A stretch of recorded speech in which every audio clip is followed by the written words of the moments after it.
Assalamualaikum warahmatullahi wabarakatuh. Semua pada hari ini kita akan melakukan suatu observasi ya. Karena nantinya Ibu Sukma ini meminta saya untuk menjadi observer ketika Ibu Sukma melakukan suatu proses pembelajaran di kelas. Benar Bu Sukma ya? Nah di sini nanti kegiatan observasi ini akan kita lakukan pada jam pelajaran ekonomi Bu Sukma ya. Di kelas berapa Bu Sukma? Kelas 10 IPA 1. Artinya ini pada itu jam pelajaran Bu Sukma ya. Itu semua ya. Nah di sini nantinya ketika Ibu Sukma melakukan pembelajaran itu, saya bertindak sebagai observasi. Nanti di sini kita buat dulu suatu kesepakatan misalnya, artinya nanti ketika Ibu Sukma melakukan pembelajaran itu, posisi saya itu kira-kira di depan atau di belakang Bu Sukma nantinya. Artinya Bu Sukma nanti bisa nyaman ketika saya mengamati atau mengobservasi Bu Sukma dulu. Biasanya saya secara keadaan seperti yang mana bagi saya tidak masalah yang duduknya di depan di sisi samping atau di belakang tempat duduk siswa. Ini kita ini hanya mengobservasi Bu Sukma, jadi kita tidak melakukan suatu supervisi pembelajaran. Jadi Bu Sukma itu sebenarnya mengalir begitu saja ya, sesuai dibuat seperti pembelajaran biasa saja. Artinya di situ saya cuma mengamati apa pembelajaran yang Bu Sukma lakukan. Nah sebelum itu di sini ada beberapa pertanyaan yang harus saya tanyakan kepada Ibu Sukma berhubungan dengan nanti apa kegiatan yang akan Ibu Sukma lakukan itu supaya lebih terarah dan lebih jelas apa yang akan kita observasi pada saat pembelajaran tersebut. Nah yang pertama kita rencananya hari apa Bu Sukma? Itu pelajaran saya hari Selasa. Selasa ya. Di kelas 10 IPA 1. Jadi di situ kira-kira 2 kali jam pelajaran semuanya. Kira-kira 2 kali karena bulan puasa ini mungkin berbeda jadi 2 kali 30 menit. Nah di sini yang pertama materi yang akan Bu Sukma sampaikan pada saat simulasi nanti kira-kira materi apa Ibu Sukma? Pada simulasi pada saat pembelajaran materi yang akan diberikan kepada siswa itu tentang pembayaran tunai. Jadi untuk pembayaran tunai itu di IPA 1 ini kan dia IPA ya, jadi dia mata pelajaran kita pada dasarnya IPA tidak ada, jadi ini Yang pertama tujuan pembelajaran yang akan Ibu Sukma capai pada pembelajaran nanti seperti apa? tujuan pembelajarannya dengan mempelajari pembayaran tunai diharapkan itu siswa bisa menjelaskan, kemudian bisa mengidentifikasi, kemudian bisa menganalisis tentang pembayaran tunai. Oke. Artinya di sini Ibu Sukma kira-kira menggunakan metode pembelajaran dalam mencapai tujuan pembelajaran itu seperti apa? Dalam pembelajaran ini saya mencoba memakai CBA ya Pak Adi. Kemudian nanti saya melakukan penelitian ke anak-anaknya, kemudian pengamatan yang sudah saya lakukan sebelumnya. Jadi nanti ada mahasiswa yang juga berdasarkan minat dia, semangat saya meneliti dulu, atau misalnya dia lebih minatnya dulu. Kemudian dari pemahamannya dari pengalaman sebelumnya ada yang mungkin tidak kebetulan Supaya nanti saya lebih mudah untuk mengobservasi Bu Sukma dan supaya observasi itu berjalan sesuai dengan fokusnya ya. Nanti ini saya harus tahu dulu kira-kira apa area pengembangan dari pembelajaran Bu Sukma yang akan Ibu Sukma kembangkan sehingga saya nanti bisa fokus mengobservasinya. area yang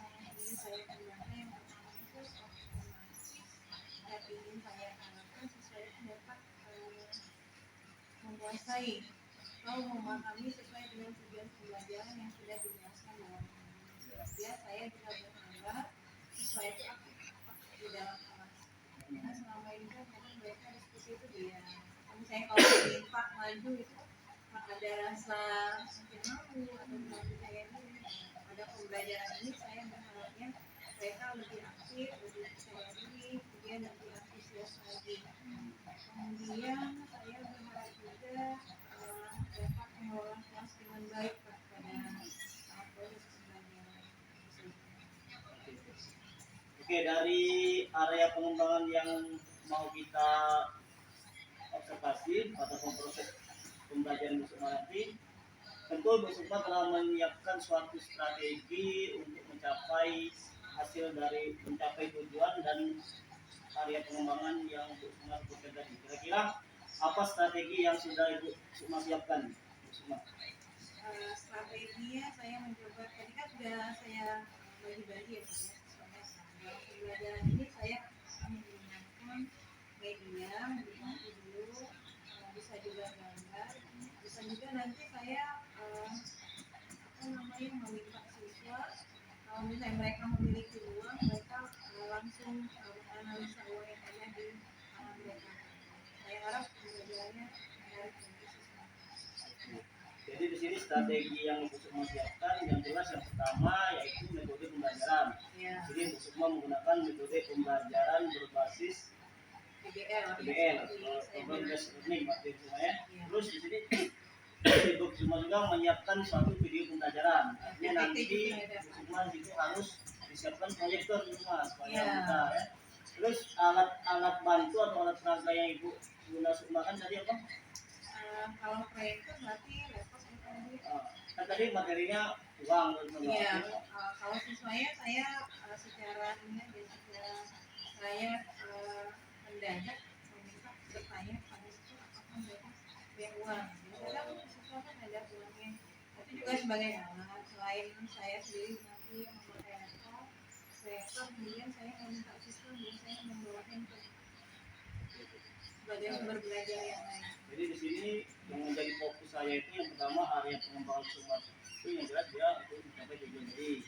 Semua juga nanti mau meminta saya itu untuk mengamati keaktifan siswa dalam belajar, terus pengelolaan kelas yang semua lakukan. Nah, sini kira-kira kalau saya kasih khusus misalnya kan di sini proses pembelajaran semua ini kan kita kan membahas fokus pada proses pembelajaran berdiferensiasi atau secara emosional. Apakah boleh di tempat sini saya juga sekalian mengobservasi proses pembelajaran berdiferensiasi atau sosial emosional tersebut? Boleh saja.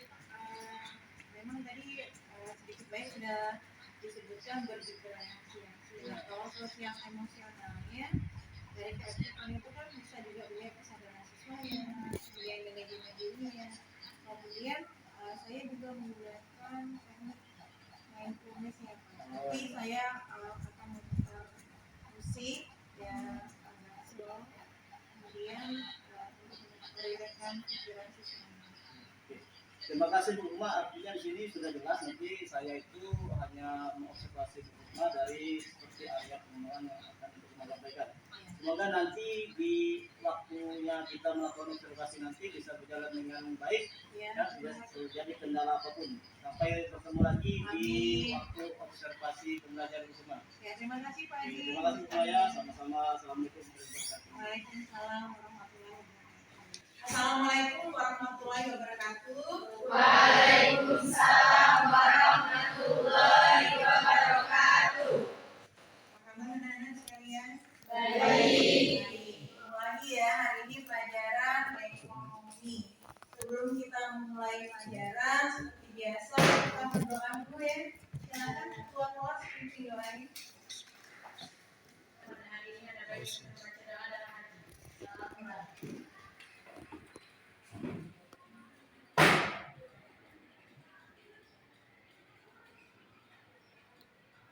Doa selesai.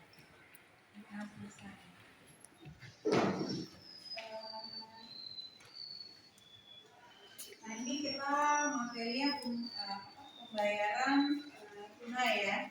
Tapi sebelumnya siapa yang tidak hadir? pada hari ini? Nihil. Nihil ya, nihilawati. Nihil ya, berarti tidak ada yang tidak masuk. Dan itu senang sekali. Semoga untuk kedepannya kondisinya juga seperti ini. Sebelumnya sepertinya ini sudah siap belum belajarnya? Ya. Siap. Kita ada seperti ya, kita coba dulu ya. Kalian dengar apa yang ibu katakan. Ikuti juga ya. Siap? Siap. Bola-bola. Bola-bola. Botol-botol botol. Botol-botol botol. Bola-bola. Bola-bola. Botol-botol botol. Botol-botol botol. Tadi instruksinya katakan apa yang ibu katakan ya. Tiga. Berapa jumlah bola? 2. Berapa jumlah bola? 2. Berapa jumlah botol? 3. Berapa jumlah bola? Nyambung? Nyambung. Kenapa nyambung? Apa yang ini? Iya, karena instruksinya apa yang katakan diikuti. Jadi kalau misalnya ibu ngomongnya berapa jumlah bola, tinggal diikuti berapa jumlah bola. Coba kalian lagi ya. Bola-bola. Bola-bola. Botol-botol botol. Botol-botol botol. Berapa jumlah bola? Nah, berarti sudah fokus semua ya. Kalau sudah fokus dan semangat, berarti bisa kita mulai pembelajaran pada hari ini. Kita di sini belajar tentang pembayaran tunai. Tapi sebelum lihat tujuan pembelajaran, kita ada kesepakatan kelas yang sudah kita buat ya kemarin. Salah satunya mengenai apa? Atribut berpakaian. Sekarang cek dulu atributnya. Sudah lengkap? Sudah siap? Kebersihan kelasnya? Sudah. Kemudian apa lagi? Aktifannya ya, nanti kita lihat. Kemudian menjaga ketenangan kelas dan apa? Sudah lupa? Kesepakatan kelasnya? Apa lagi? Hah? Ayo masih ingat apa? Kesepakatan kelasnya? Apa? Lupa kesepakatan kelasnya? Menjaga kebersihan kelas. Sudah ya. Menjaga ketenangan kelasnya juga. Kemudian berpakaian lengkap. Ada lagi? Ada lagi ya? Lupa? Hah? Katanya. Apa lagi? Apa? Sartika? Masih ingat kesepakatan kelasnya? Lupa? Apa lagi? Adabnya ya. Kemudian apa? Jujur dalam ada lagi? Nah, semua kayaknya. Berkata yang sopan ya, sopan dalam berkata maupun bersikap. Itu perlu diingat terus. Ini ada tujuan pembelajaran. Sebelum kita mulai materinya ada tujuan pembelajaran. Berharap kalian telah mengikuti kegiatan pembelajaran, bisa mengidentifikasi, memahami, menjelaskan, mempresentasikan, dan menyelesaikan masalah yang berkaitan dengan pembayaran tunai. Sebelum kita masuk ke sini, tempo hari dan kemarin kita sudah belajar tentang bank ya.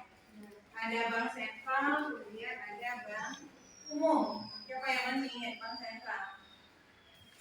Nama lain bank sentral? Bank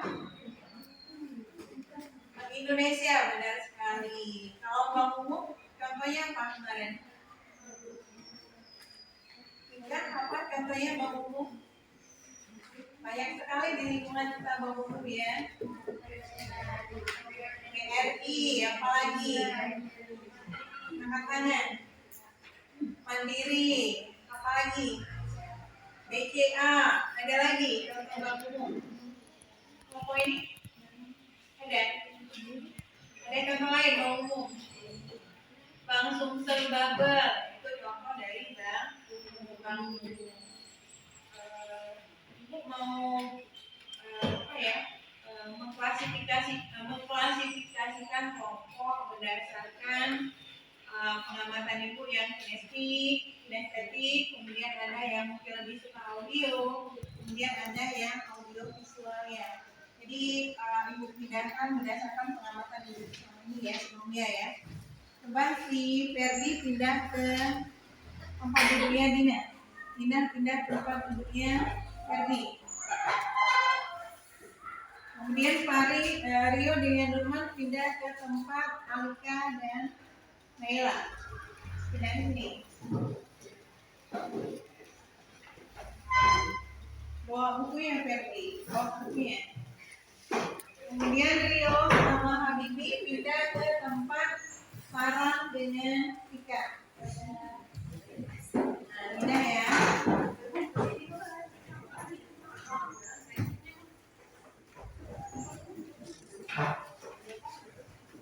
Jadi kelompok barisan pertama ini ke video, yang ini kinestetik, yang belakang audio. Itu ya perbedaannya. Nah di sini ada pembayaran tunai. Aku mau tanya, kalau misalnya kalian di jalan, kemudian ada uang, TJP nongkrong ya. Apalagi selain diambil diapakan lagi uang itu? Apa? Diserahkan kepada pihak yang berwajib. Kalau jumlahnya kira-kira berapa tanahnya? Kalau jumlahnya 1 juta, ya. Kenapa diambil atau diserahkan kepada pihak yang berwajib uang tersebut? Karena bukan hak kita. Apalagi ya rasanya? Alasannya apa lagi? Bukan hak kita. Apalagi bernilai tidak? Kenapa bernilai? Bermanfaat tidak uang itu? Manfaatnya untuk apa? Memenuhi kebutuhan, bisa dibelanjakan ya. Jadi pada saat mampir dibelanjakan uangnya ke warung atau ke kantin. Tapi kalau kita menemukan uang di jalan, benar tadi itu bukan hak kita. Kalau kita tahu punya siapa, itu wajib kita kembalikan. Kalau tidak tahu juga, jumlah yang besar perlu dibuat pengumuman ya, punya siapa. Kalau misalnya yang uangnya 5.000, itu lebih baik kita serahkan ke misalnya Pak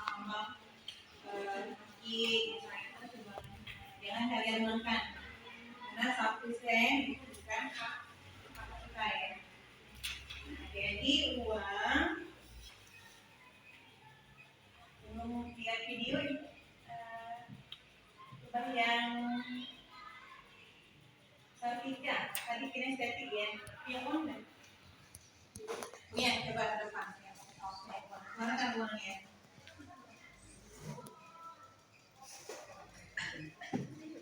Uangnya berapapun jumlahnya ya, kita bukan melihat jumlahnya. Coba katakan. Si Sartika ini. Coba Sartika, jumlah uang itu berapa? 50.000. Tahu 50.000 dari mana? Tahu 50.000 itu dari mana? Uang ini kata Sartika tadi 50.000 ya. Tahu 50.000 itu dari mana? Nah, dari nominalnya. Yang mana nominalnya? Nah, benar. Jadi kalau misalnya nominalnya 50.000, berarti nilainya juga 50.000 rupiah. Kalau tertulis 100.000, berarti nominalnya 100.000 rupiah. Boleh tidak punya uang 50.000 tapi belanjanya di atas 50.000 rupiah?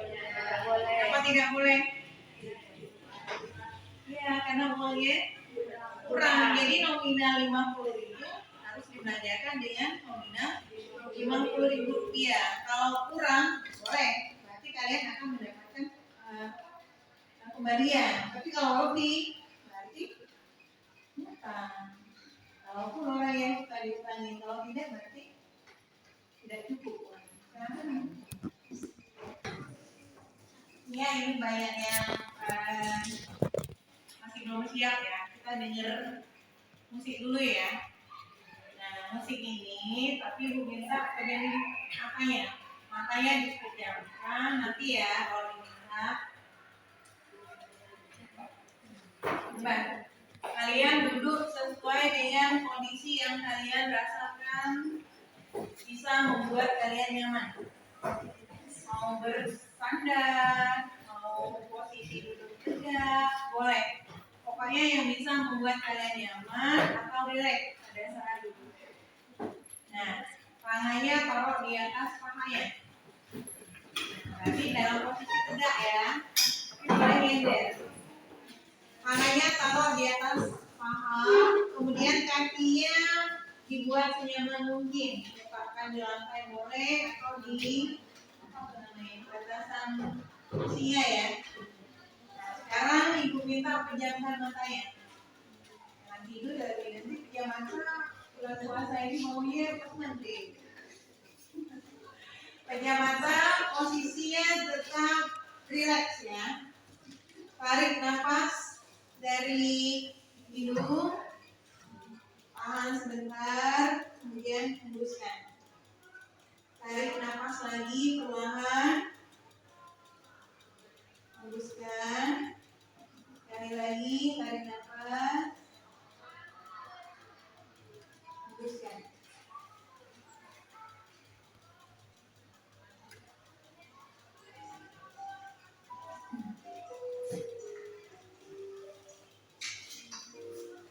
Tetap dalam mata terpejam dan posisi santai. Coba kalian bayangkan dari bangun tidur tadi berarti sahur ya. Apa yang ada dalam pikiran kalian? Apakah santapan sahurnya? Apakah kegiatan untuk membantu orang tua? Apakah ada hal lain yang perlu kalian lakukan?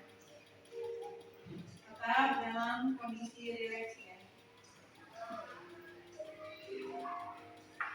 Karena sahur, sholat subuh, kalian bisa istirahat ya. Nah, sekarang kalian pikirkan coba. Kira-kira apa yang menjadi pikiran kalian yang paling berat saat ini? Apakah ada masalah yang kalian sedang hadapi saat ini? Atau kalian hanya memikirkan diri sendiri, memikirkan kebahagiaan diri sendiri? Tidak apa-apa, tidak perlu hal itu ya. Tapi apakah kalian pernah memikirkan orang tua, saudara, teman, guru, atau lingkungan? Pernahkah kalian memikirkan orang tua atau wali yang mengurus kalian selama ini?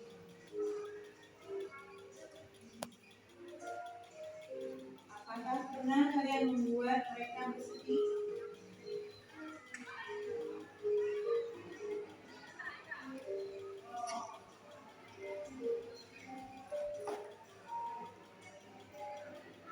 Coba tanya dalam hati kalian.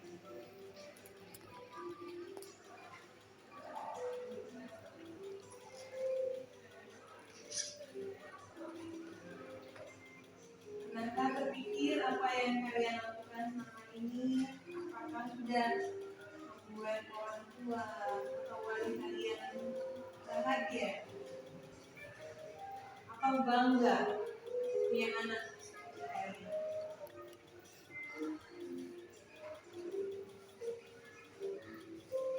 Apakah selama ini kalian berpikir saya sudah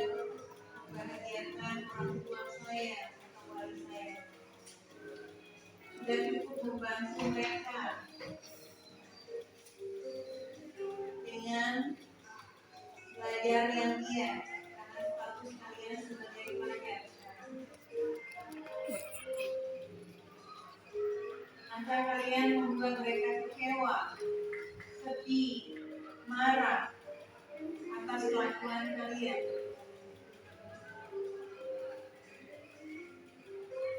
Pernahkah terpikir untuk memperbaikinya?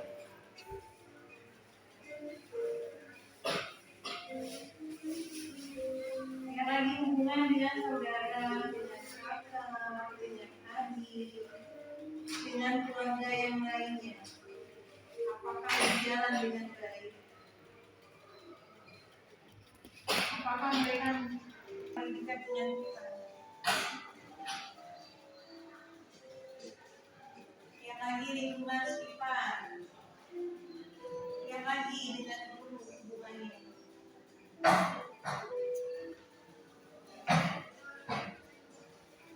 Introspeksi diri ya.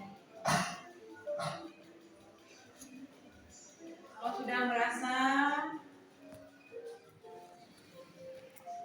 apa yang di pikiran kalian tidak bisa membuat nyaman, membuat bahagia,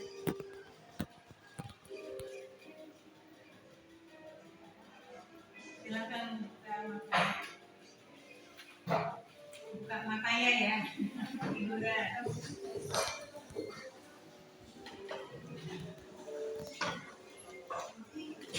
Udah ya. Nah, kalau sudah, sekarang kita materinya seharian.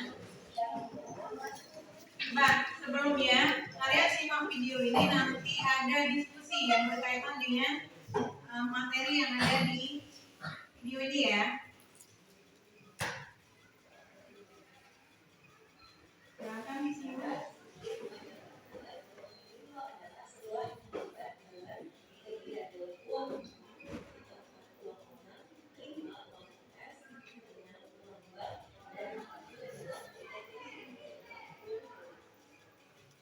Pada zaman sejarah sehingga manusia berusaha memenuhi kebutuhannya melalui kegiatan makanan dan berburu. Untuk memenuhi kebutuhan kita seperti makanan, manusia pada zaman itu melakukan cuci tangan dan berburu binatang. Untuk kebutuhan akan tempat tinggal, manusia menempati gua-gua atau membuat rumah pohon, dan manusia juga menggunakan kulit-kulit pohon serta binatang untuk memenuhi kebutuhan sehari-harinya. Fase yang kedua adalah fase ketika sudah mengenal bahasa. Seiring berjalannya waktu, bertambah pula jumlah manusia yang hidup di dunia ini. Karena semakin banyak manusia pada dunia ini, tentu menyebabkan semakin bervariasi kebutuhan manusia. Kebutuhan yang bervariasi tidak dapat terpenuhi sendiri. Manusia tentu membutuhkan bantuan dari orang lain untuk memenuhi kebutuhannya. Caranya dengan menukarkan barang yang dibutuhkannya dengan orang lain yang memiliki barang yang menjadi kebutuhan orang tersebut. Dan itu disebut dengan barter. Barter dianggap sebagai salah satu cara yang efektif untuk memenuhi kebutuhan pada masa itu. Namun, seiring berjalannya waktu, sistem barter memiliki banyak sekali kendala. Di dalam buku bank dan lembaga keuangan lainnya, Kasih 2012, disebutkan bahwa sistem barter memiliki beberapa kendala. Yang pertama adalah sulitnya menemukan orang yang bersedia menukarkan barang yang sesuai dengan kebutuhan yang diinginkan. Dan yang kedua adalah sulitnya menentukan nilai barang yang akan ditukarkan dengan barang yang ditukarkan. Yang ketiga adalah sulit menemukan orang yang bersedia menukarkan barangnya dengan jasa yang dimiliki atau sebaliknya. Dan yang terakhir adalah sulit untuk menemukan kebutuhan yang mau ditukarkan pada saat yang cepat sesuai dengan keinginan. Artinya, untuk memperoleh barang yang diinginkan, orang memerlukan waktu dan terkadang relatif lama. Fase yang ketiga itu adalah uang barang. Adanya beberapa kendala yang menghambat terjadinya barter itu menyebabkan orang berpikir untuk menggunakan sebuah barang yang bisa digunakan sebagai alat pertukaran. Barang tersebut disebut uang barang. Barang yang digunakan sebagai uang tidak boleh sembarangan. Barang tersebut harus memiliki kriteria sebagai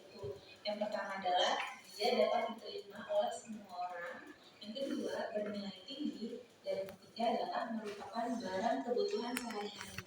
Contoh beberapa uang membuat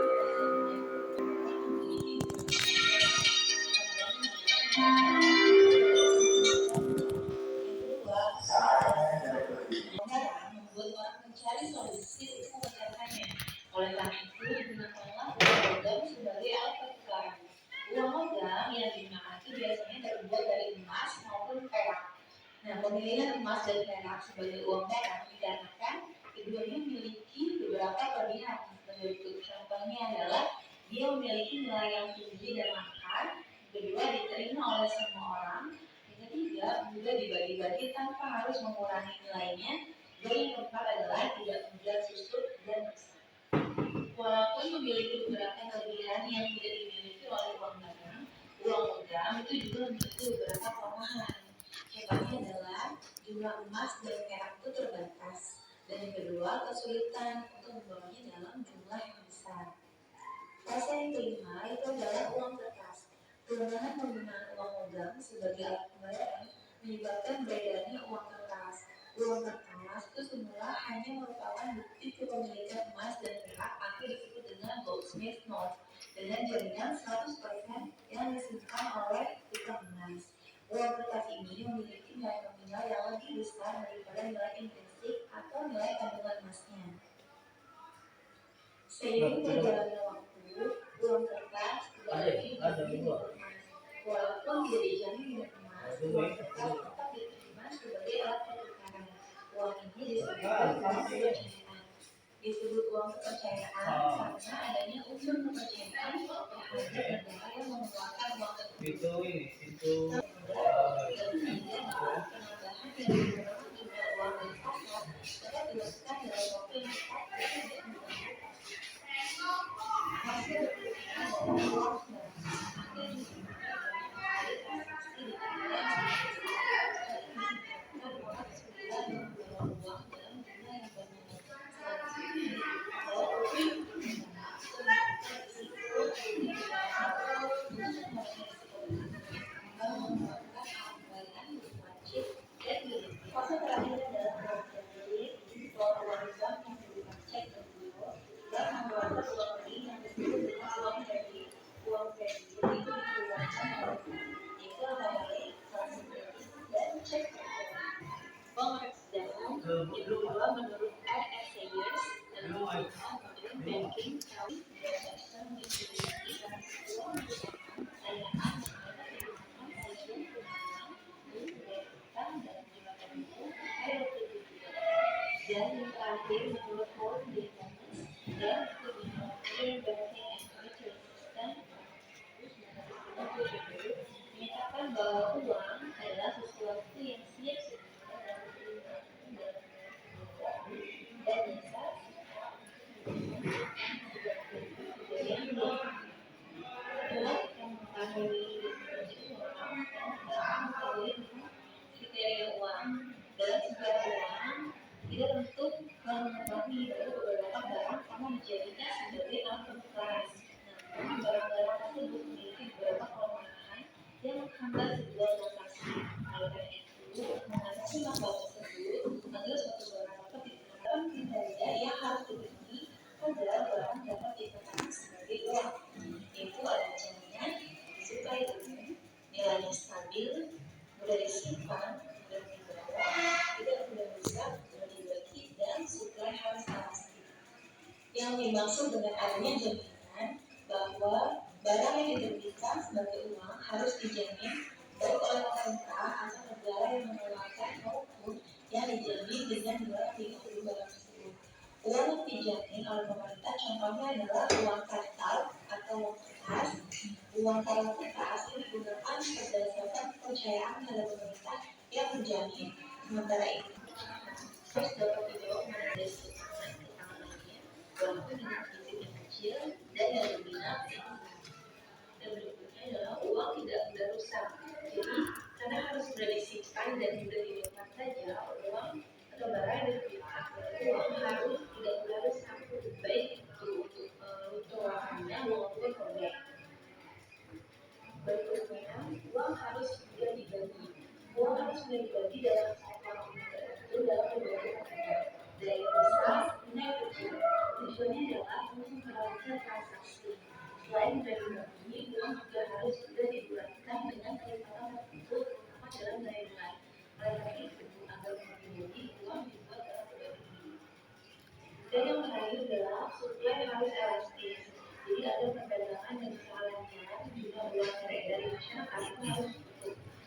apabila dalam dunia itu ada melibatkan atau perbedaan uang, maka akan berakibat pada perusahaan itu sendiri. Cukup tidak hanya persediaan uang, melainkan dengan kondisi resepnya sebenarnya. Lalu apa saja fungsi uang? Seiring dengan perkembangannya, fungsi uang menjadi lebih luas. Nah, jadi ada uang logam, uang pas yang di bawahnya yang uang uang direct nanti ya, pada saat pembayaran uang tunai. Keluarga dibagi menjadi 3 jenis, yaitu adalah uang lokal, komoditi, dan uang tunai. Nah, itu nanti belajar di pembayaran non tunai ya. Sedangkan hari ini kita belajarnya pembayaran tunai. Tadi sudah ada apa? Sudah ada sejarah uang. Sejarah uang tadi awalnya adalah barter ya.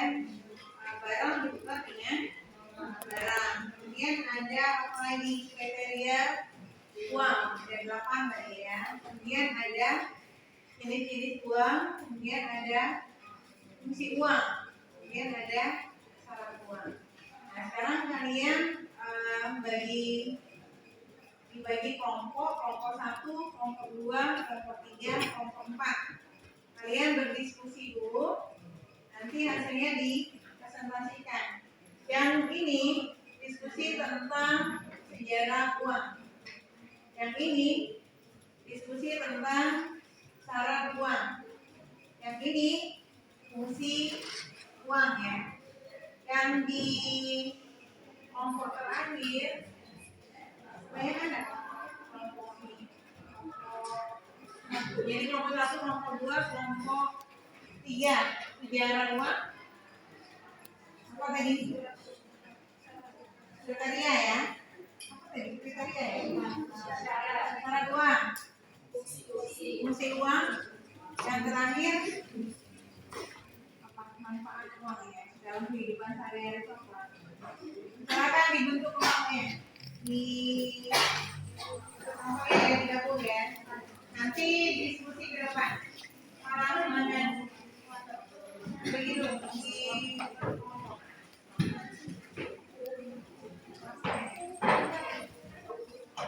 Nah, digeser. Boleh digunakan.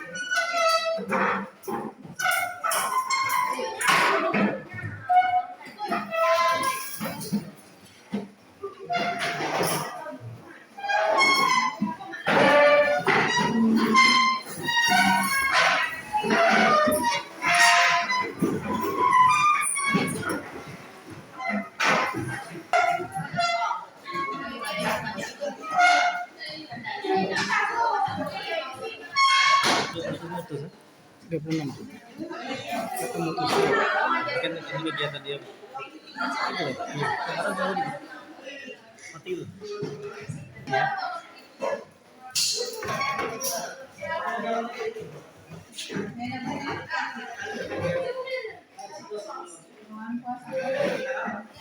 Oh, ada kesulitan boleh tanya ya. Silakan diskusi antar kelompoknya. Itu berapa yang kelompok 1, 2, 4, 6, 7 ya? Ini 5 ya?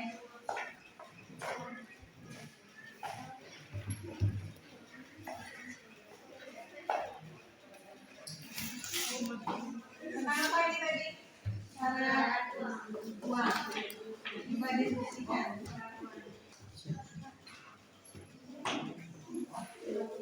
Kalau sudah siap, boleh ke depan. Kelompok yang sudah siap, boleh maju.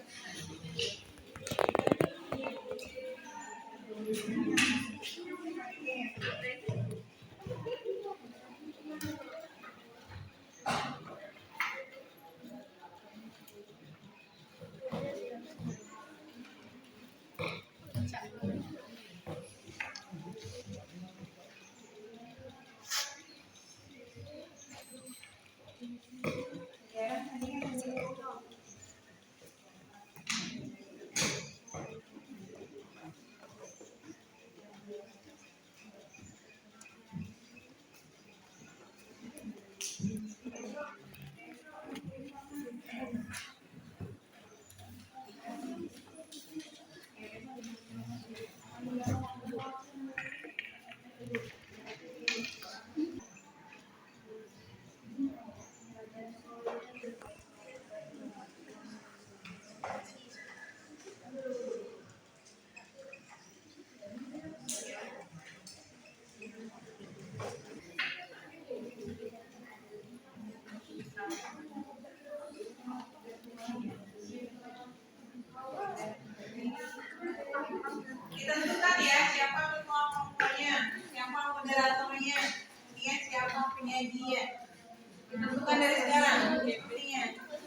Ada yang tinggal?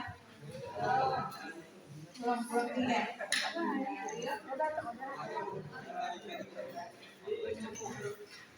Tidak ada alasan yang penting.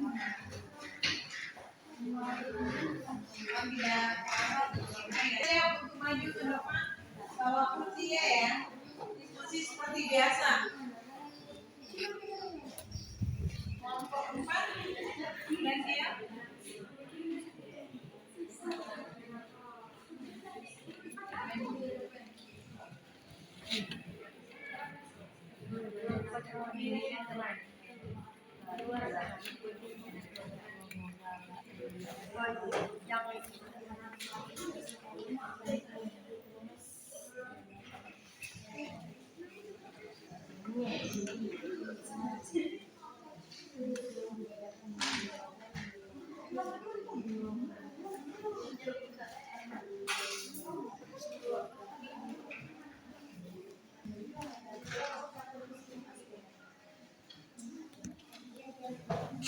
Tentukan siapa moderatornya. Yang sudah siap boleh presentasi ke depan. Ayo, kelompok 1 sudah siap belum? Kelompok 2? Belum. Kelompok 3? Kelompok 4? Belum juga. Nah, 1 menit lagi ya, waktunya ya.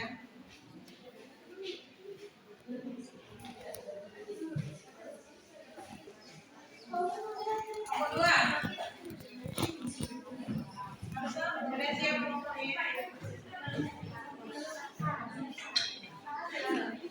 Syarat sama syarat ya, bukan syarat.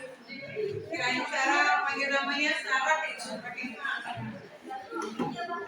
ini apa ya nama? Iya.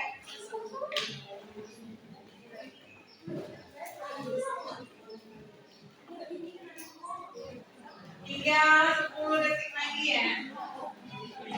10, 9, 8, 7, 6, 5, 4, 3, 2, 1. Ada yang mau maju atau ibu yang tuju kelompoknya?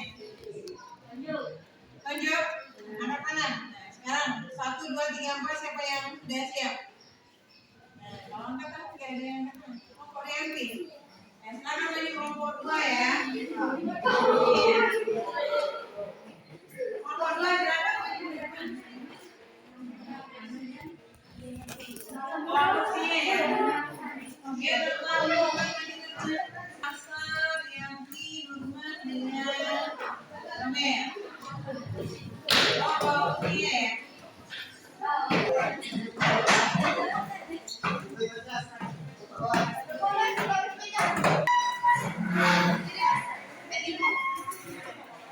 yang moderator bisa dimulai.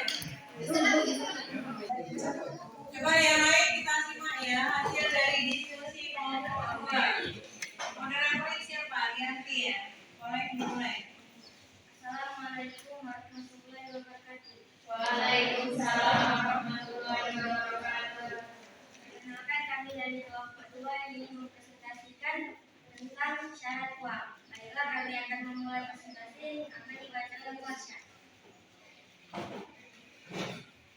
Ada beberapa syarat khusus yang wajib untuk dipenuhi supaya sesuatu dapat dianggap sebagai uang. Syarat tersebut antara lain: A. Stability atau bisa digemari dan diterima oleh umum, yang mempunyai arti bahwa masyarakat bisa menerima benda tersebut sebagai alat tukar dan merupakan transaksi. 2. Durability, yang mana uang harus mempunyai sifat yang tahan lama dan tak mudah rusak, sehingga bisa bertahan lama saat beredar di masyarakat. 3. Stability merupakan syarat yang berkaitan dengan sifat dari uang yang harus mudah untuk disimpan serta mempunyai nilai yang tetap maupun stabil. 4. Scalable dan portability mempunyai arti bahwa uang wajib memiliki sifat yang mudah dipindahkan ketika beredar di masyarakat, karena uang harus menggunakan dalam kegiatan transaksi. 5. Investability merupakan syarat yang memiliki keterkaitan dengan kemudahan untuk dibagi dan dikerjakan tanpa mengurangi nilai asli dari uang tersebut. 6. Nah, elasticity of supply yang mempunyai arti bahwa jumlah serta ketersediaan uang harus mencukupi kebutuhan masyarakat. Uniformity artinya hanya terdapat satu kualitas saja. Scarcity yaitu mempunyai jumlah yang relatif terbatas dan tidak mudah untuk dikalkulasikan. Standardity artinya mempunyai bentuk serta ukuran yang mampu.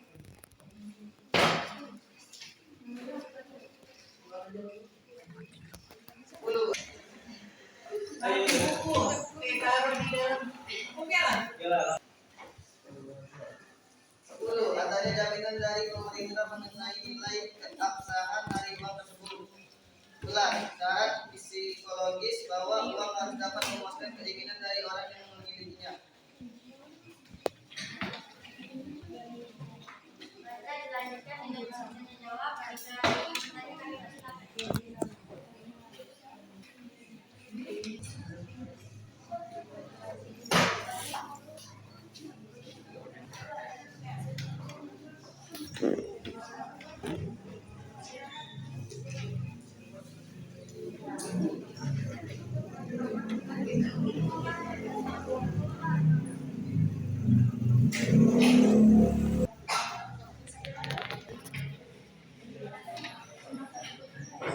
Ada yang mau bertanya?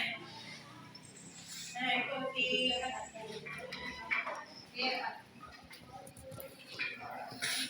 Sebutkan tahap-tahap perkembangan. Perkenalkan, saya Tika Ustariani dari kelompok 4 ingin mengajukan pertanyaan. Sebutkan tahap-tahap perkembangan uang.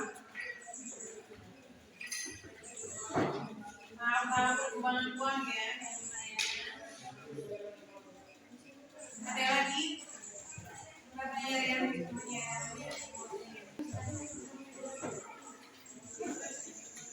Ikuti.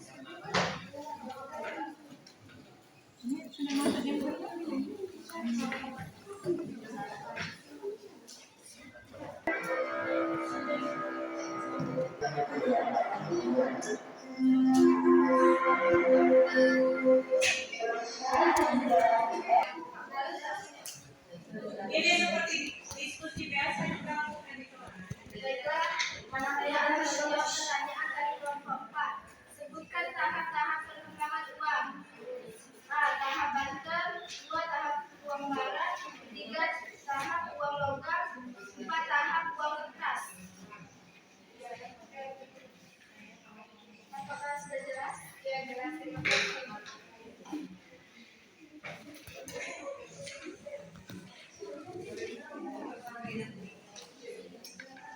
Saya akhiri kajian hari ini dengan mengucapkan wassalamualaikum.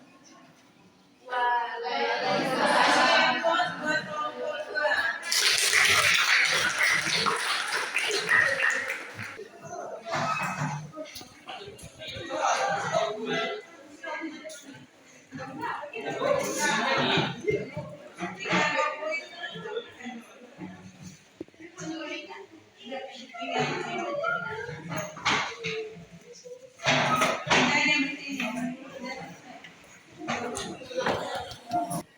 Yang dekat-dekat ke penilaian.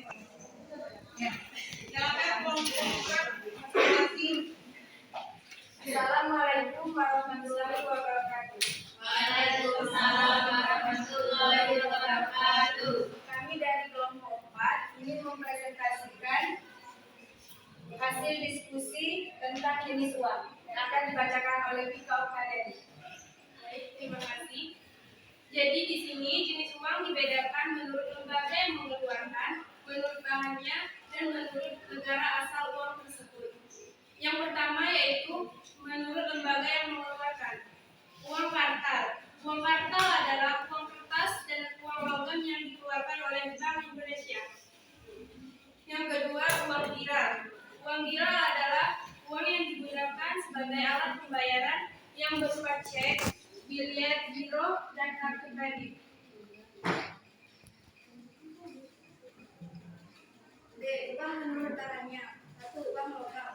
Uang logam yang terdapat di Indonesia berupa pecahan kecil mulai dari 100.000 sampai 1.000,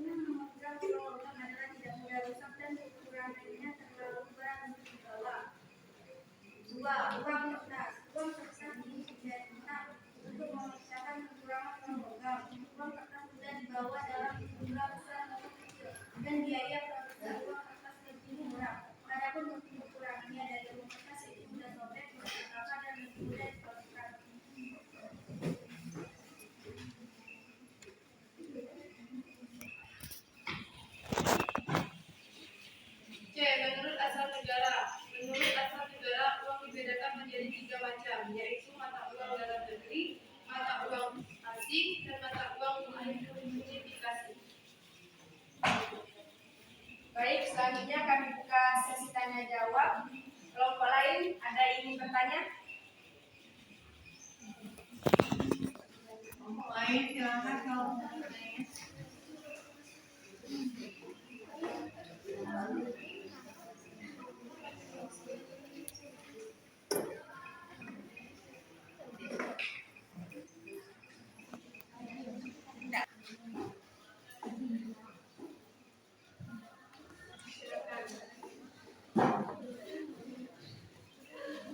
Perkenalkan, saya dari kelompok 1 ingin bertanya apa keuntungan memegang uang logam. Nah, uang logam itu apakah ada keuntungan memegang uang logam? Keuntungannya apa? Itu yang ditanyakan oleh Sarah.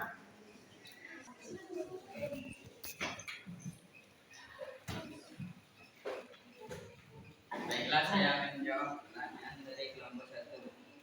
Apa keuntungan memegang uang logam? Keuntungan memegang uang logam adalah tidak mudah rusak dan kekurangannya terlalu berat untuk dibawa. Bagaimana kelompok 1? Ya, jelas. Ya.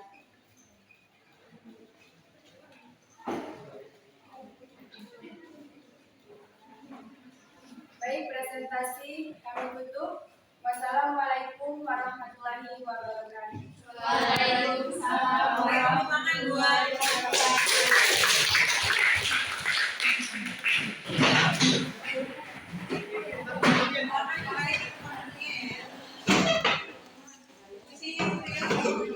Coba sudah kembali untuk videonya masing-masing ya. Ayo, siap kembali. Ada coba dari hasil diskusi, kemudian dari rangkaian pembelajaran kita sebelumnya dari video, kemudian tadi ada yang maju, kita bisa menyimpulkan yang pertama tadi ada sejarah uang ya.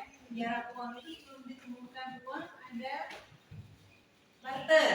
Barter itu tadi apa? Kegiatan menukar barang dengan barang. Jadi saya Ferdi ada sapi, Rio ada buah durian, itu ditukar. Nah itu barter. Nah Rio sama Ferdi itu bisa terjadi barter kalau dua-duanya keuntungannya sama. Tapi kalau misalnya si Rio tidak mau sapi, berarti Ferdi terpaksa kalau sapinya keliling-keliling mencari orang yang keuntungannya sama. Seperti itu ya. Tapi barter ini ada kelemahannya. Kelemahannya nilai satuannya itu tidak seimbang. Sapi dengan satu buah durian sama tidak kira-kira menurut kalian? Satuannya tidak sama, lebih besar sapi dibandingkan dengan dua buah durian. Kemudian susah untuk dibawa. Kalau durian satu mudah dibawa. Tapi kalau durian satu karung, kalau mencari kebutuhan yang sama, kira-kira sulit tidak? Tidak ada kendaraan. Nah sulit. Ferdi tadi bawa sapi, ini satu sapi. Ternyata orang butuh 3 sapi. Pasti Ferdi bawa 3 sapi ya. Apa namanya ke tempat orang yang mempunyai usaha yang sama, makanya diciptakanlah uang. Jadi uang juga sebelum ada uang seperti sekarang, uang logam, uang kertas, itu ada uang berupa kalau zaman dulu itu emas dan perak ya, sebenarnya masih ada. Kalau kita umat Islam itu ada dinar dan dirham. Kalau di sejarah Islamnya ya dipakai pada masa Rasulullah masih ada tidak? Masih ada emas dan dirham dan itu nilainya tetap sama seperti zaman Rasulullah. Jadi satu dirham pada zaman Rasulullah itu nilainya sama dengan nilai zaman sekarang.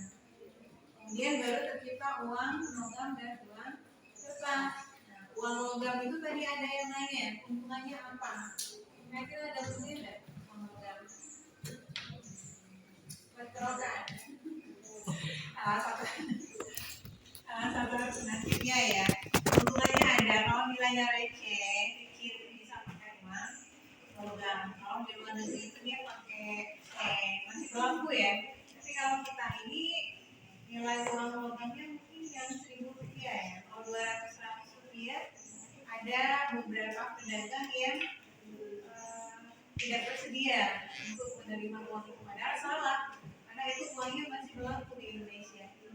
Karena bawahnya sulit, kalau jumlahnya besar maka digunakanlah uang kertas. Uang kertas itu dicari bahan bakunya yang mudah didapat, kemudian nilainya bisa dipecah. Jadi kayak tadi ada nilai Rp50.000 itu bisa dipecah nominalnya. Makanya satu negara itu tidak menciptakan satu nominal uang, tapi ada juga pecahannya, termasuk Indonesia.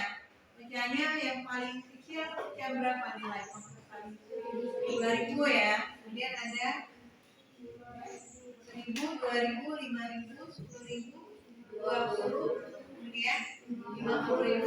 Kemarin ada 72 rupiah, dan terakhir ada yang nilainya 100.000 rupiah.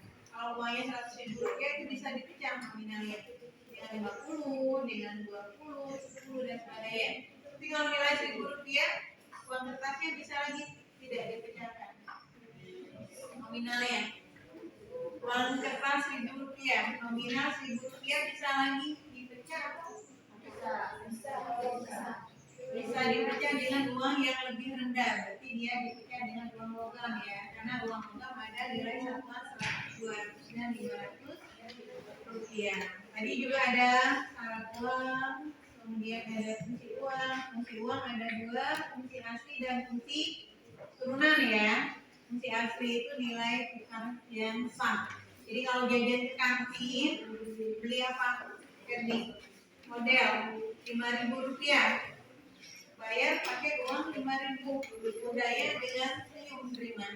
Tapi pada saat Ferdi jajan model 5.000 rupiah, kemudian memberikan buku, oh ini Bu ya, terima kasih.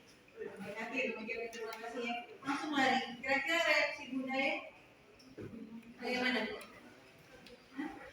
Bingung ya? Apa aku belajar sejarah Indonesia? Bingung, dipanggil ini belum bayar. Kenapa? Karena buku bukan merupakan alat pembayaran yang sah.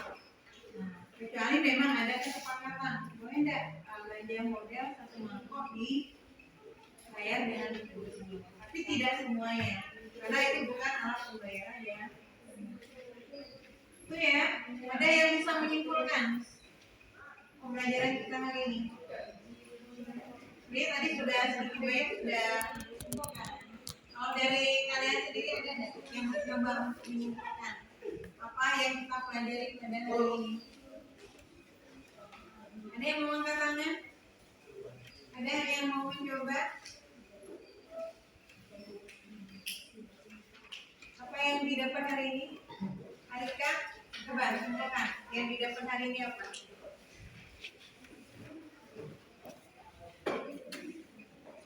Silakan Alika.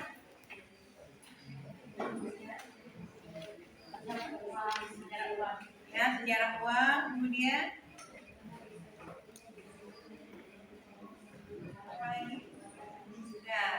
ada yang mau menambahi lagi?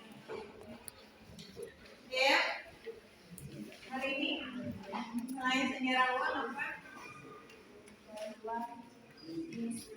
Ini uang, kemudian manfaat uangnya,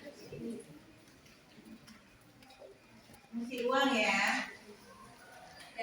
Untuk tugas sebagai penilaian, kalian kerjakan yang ada di LKPD-nya halaman 221.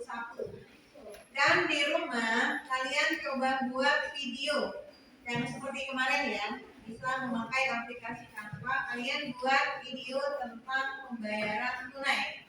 Waktunya edukasi 1 minggu dari sekarang. Oke ya.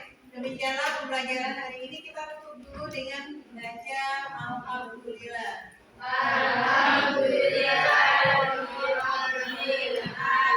Minggu depan kita melanjutkan materi pembayaran non tunai. Assalamualaikum warahmatullahi wabarakatuh. Waalaikumsalam warahmatullahi wabarakatuh.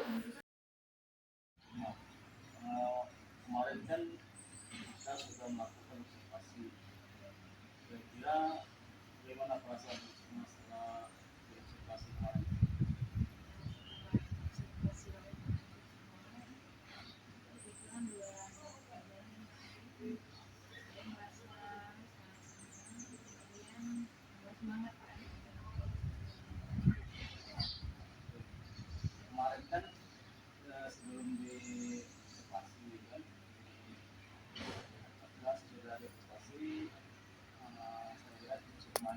sehingga ada sesuatu yang dirasakan ketika melakukan tersebut.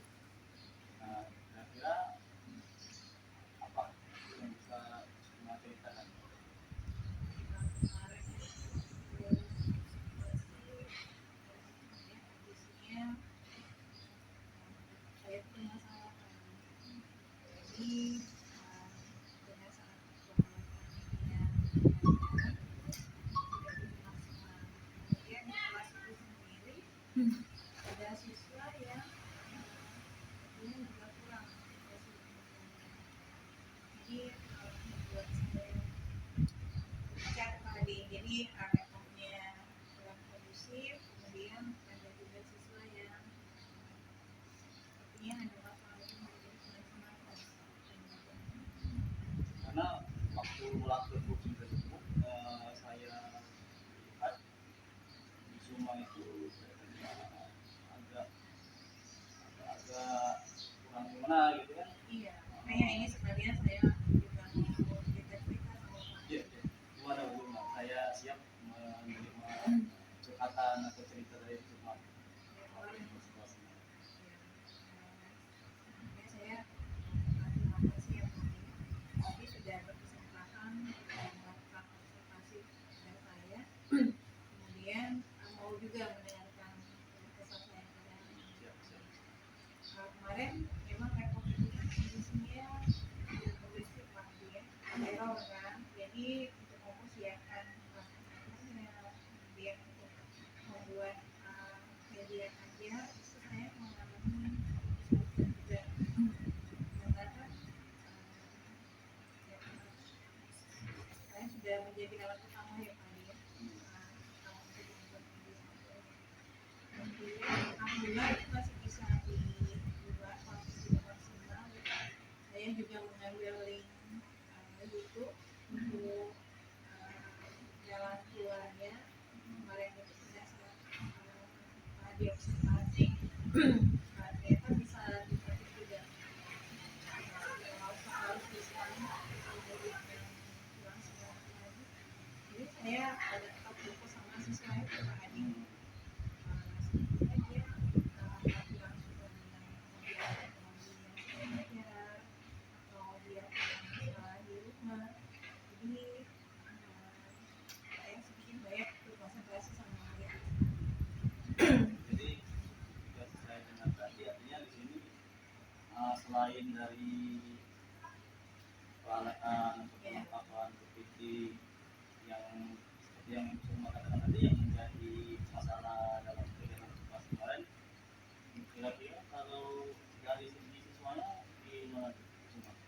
kalau dari segi siswa memang kelas itu sebenarnya kalau sehari-hari memang lumayan aktif ya Pak mulai saya melakukan pembelajaran di kelas 11 IPA 2 anaknya memang aktif dalam keseharian tapi pada saat itu lumayan kurang tadi atau mungkin saya sosialisasi untuk melakukan pembelajaran tersebut jeda waktunya sedikit dari pemberitaan observasi mereka kerugian karena ada guru lain yang masuk juga ke kelas pada saat saya mengajar itu memang media yang saya gunakan itu kurang banyak Waktu itu juga saya lihat ketika presentasi ya, saya misalnya gitu, saya bikin anak usia tadi, ketika presentasi itu kayaknya anak-anak itu ini dalam kelompok itu ini seperti cuma satu orang lalu tidak seluruhnya semuanya lah, semua ini seperti itu.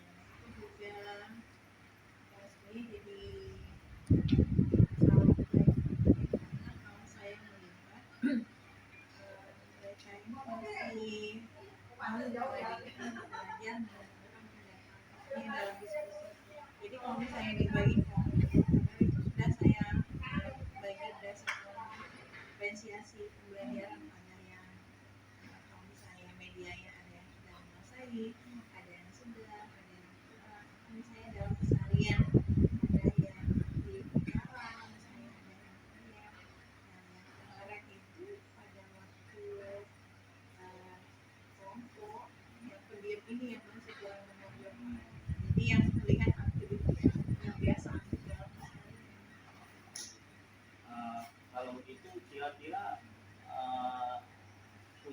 mengatasi masalah dari segi alat peraga, bahan atau media, aktivitas siswa, apalagi di kerja kelompok. Gimana rencana ke depan untuk mengatasi seperti itu? Kalau media, ya saya kalau dokumen sudah diinstal Mengatasi ya. yang Ya, kendala-kendala di alhamdulillah masalah kalau itu. masalahnya sudah diinstal, insya bisa dipakai. Jadi masalah pembuatan media mungkin saya harus lebih kreatif lagi ya Pak Adi ya, Betul. menambah ilmu, kemudian melihat juga temannya. Untuk Pak Adi itu kan pintar sekali membuat media, media mungkin saya perlu belajar juga, perlu belajar lagi dengan bahasa Jawa, kemudian pelatihan-pelatihan yang baru apa ya, mendewakan pembuatan media aja supaya lebih semangat lagi dalam pembelajaran mengatasi masalah yang kurang tadi muridnya. Mungkin saya perlu juga melakukan pendekatan yang lebih pribadi lagi ke anak ya Pak. Jadi saya menggali kemudian mencoba juga mencari pelajaran yang lebih bisa membuat mereka mungkin pada saat diskusi diganti-ganti lagi. Biasanya dia hanya membacakan materinya, saya mungkin mereka jadi lebih banyak kemudian. Kemarin kalau ini dilihat dari segi pembelajaran kan semua kemarin kan area pengembangan itu mau di pembelajaran diferensiasi sama emosional. Ya. Nah, gimana itu ini semua cerita yang misalnya mindfulness atau ininya kemarin siswa itu? Ya. Diferensiasi saya sudah mengumpulkan teman-teman itu ya Pak Adi ya. Yang saya bilang tadi berdasarkan kemudian dari rasa percaya diri ya dalam kesehariannya, kemudian sosial emosional sebelum pada saat pembelajaran sudah saya coba untuk mempublikasikan mereka. Alhamdulillah sebenarnya mindfulness itu cukup berjalan ya Pak Adi. Itu yang diferensiasinya itu yang belum maksimal kemarin dalam pembelajaran. Nah, jadi dilihat dari situ ya, saya sebenarnya yang dikatakan di rumah tadi setuju sekali. Yang pertama, yang masalah yang pertama di apa tadi PPT ya. Nah, semua itu nanti akan membuat PPT atau penampilan dari itu lebih baik lagi dari apa? Dari kartu siswa. Nah, yang pembelajaran sosial emosional tadi kan, tadi semua mengatakan diferensiasi. Nah, untuk mengatasi pembelajaran diferensiasi tadi kira-kira ke depannya rencana seperti apa untuk siswanya dari semua kan sudah seperti itu sangat bagus sekali, tapi kalau siswanya gimana kira-kira untuk mengembangkan hal itu lagi? Iya, karena siswa itu kan memang different ya, dia beda-beda karakternya, jenis pemahamannya, tuanya, jadi memang perlu waktu yang cukup lama untuk mereka sendiri menyesuaikan. Karena kalau misalnya sudah karakternya pendiam, pemalu, agak susah dia untuk menghilangkan karakternya itu. Mungkin saya akan mulai lagi seperti dari anak itu yang lain. Mantap semua. Ini rencana semua itu sangat keren sekali. Terima kasih. Jadi ke depannya itu kira-kira dilihat dari ini rencana-rencana tadi, tanggung jawabnya ke depan untuk semua itu gimana? Untuk ke depan rencana saya ini saya yang pertama tadi dalam pembuatan media saya akan mencoba membuat media yang lebih menarik minat dari terhadap pelajaran saya khususnya itu. Jadi mereka motivasi Pak Adi untuk mengikuti pelajaran saya tidak setengah-setengah kan, karena ada yang mungkin kan ada yang ngobrol dan sebagainya, boleh ngobrol tapi dalam batasan tertentu maksud saya. Kemudian dalam diferensiasi saya mungkin mengevaluasi lagi Pak Adi pembagian kelompok-kelompok yang saya buat kemarin, apakah sudah tepat, apakah ada yang salah posisinya dalam kelompok tersebut. Kemudian secara pribadi saya juga ingin meningkatkan diri sendiri Pak Adi. Mungkin kalau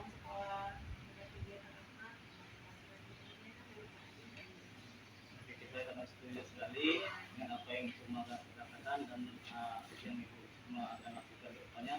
Semoga apa yang ibu semua rencanakan dan apa yang ibu semua katakan tadi atau niat ibu semua tadi bisa terlaksana dengan baik. Nah, semoga kedepannya proses pembelajaran yang ibu semua lakukan akan lebih baik lagi. Nah, semoga bermanfaat untuk kita semua ke depannya. Ya, terima kasih Pak Adi Ya, atas lumayan. Terima kasih. observasinya. Di Sama-sama. atas ngobrol-ngobrol sekarang ini. Mungkin sekarang sudah ini ya, tuang ya. Iya, saya sudah mau Pak Adi sama nanti lain kali saya minta bantuan Pak Adi lagi. Atau semua yang semua kata-kata tadi sudah saya sudah rata-rata sudah setuju semua. Semoga depannya bisa lebih baik dan lebih tercapai apa yang ibu mengatakan. Ya, selamat semua ya. Ya, saya permisi Pak Adi ya. Oke, silakan melanjutkan pekerjaannya. Terima kasih.